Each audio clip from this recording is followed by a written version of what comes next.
Next up for us, 8:15 p.m. Eastern.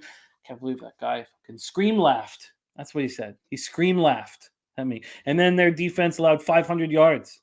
Fucking scream laugh.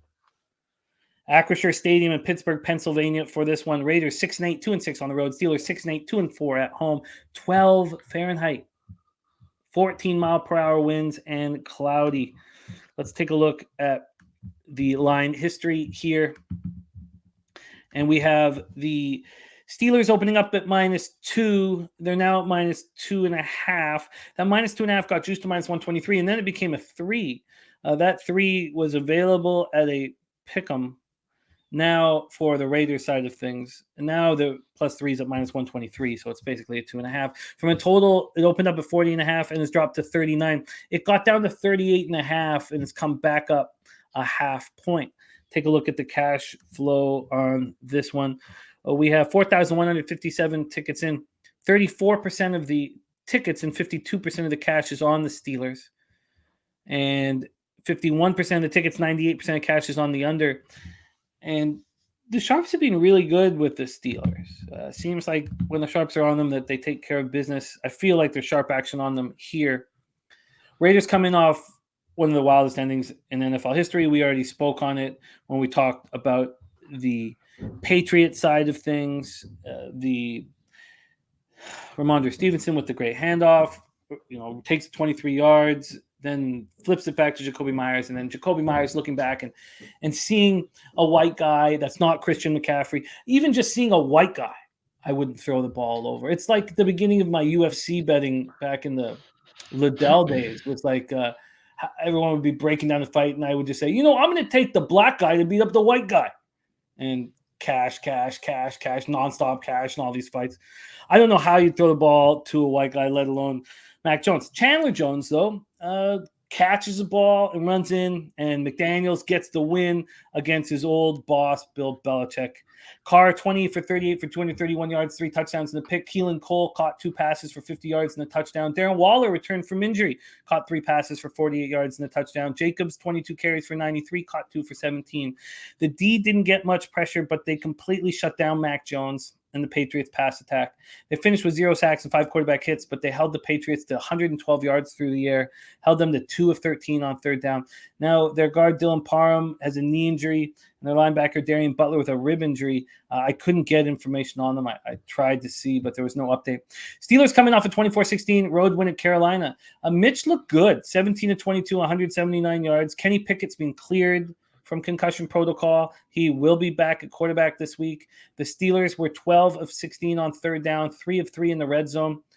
And at this point with where they are in their career, like I'm not sold that Pickett is better. Of course, he's going to be better. But right now, especially after what Mitch did last week, I don't, Deontay Johnson caught 10 passes for 98 yards. Pickens 2 for 53. Najee Harris 24 carries for 86 yards. They dominated time of possession. 36 minutes and 11 seconds compared to 23:49 for the Panthers. 22 first downs compared to 12 for the Panthers. The defense was excellent. Tomlin looked like a spectacular coach. I mean, he just had everything dialed up to stop the Panthers running game. They held him 21 yards on 16 carries. They put pressure on Darnold all afternoon. 4 sacks, 6 quarterback hits. Take it away for us here, Andy. The night game on Christmas Eve. There's going to be so many eyes on this one. Oakland Raiders at Pittsburgh Steelers.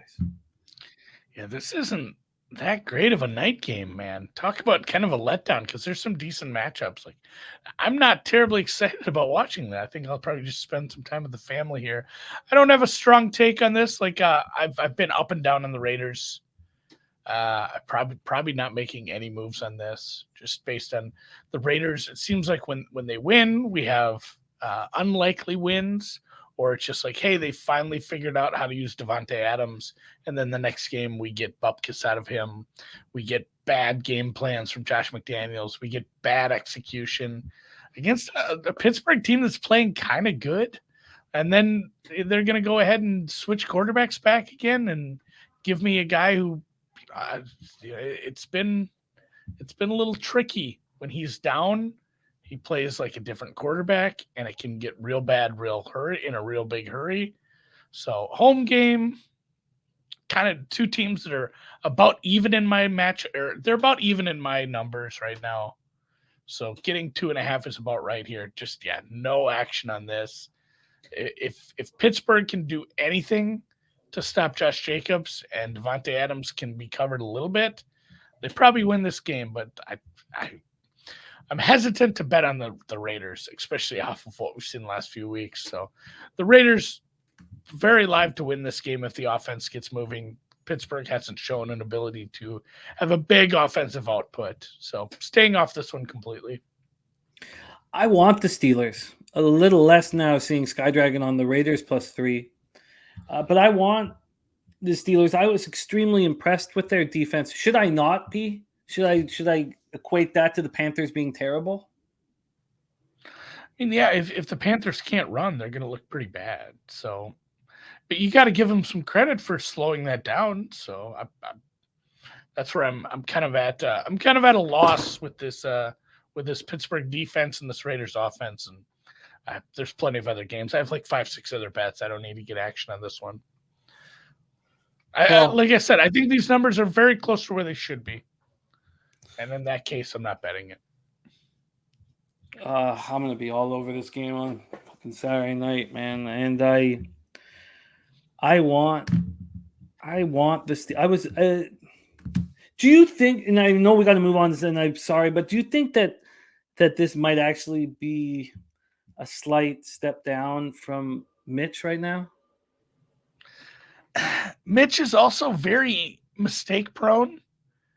So I think it depends on situation. Like I've said, Pickett isn't bad when he's not turning into oh my God, I need to start slinging it because we're behind. Like in a close game, Pickett's been okay. But yeah, it's definitely a step down in experience. Mitch is, it's not 2018 anymore, but man. And again, this is one of those spots where the Raiders have gotten up a bunch on teams. We all know they've given up all these double-digit leads. They've given up these huge leads. But like I said, Pickett is bad when he presses. So if the Raiders end up big and everyone starts betting on the Steelers live, you might actually have some value on the Raiders to hold on for once. So, yeah, no thanks in this one.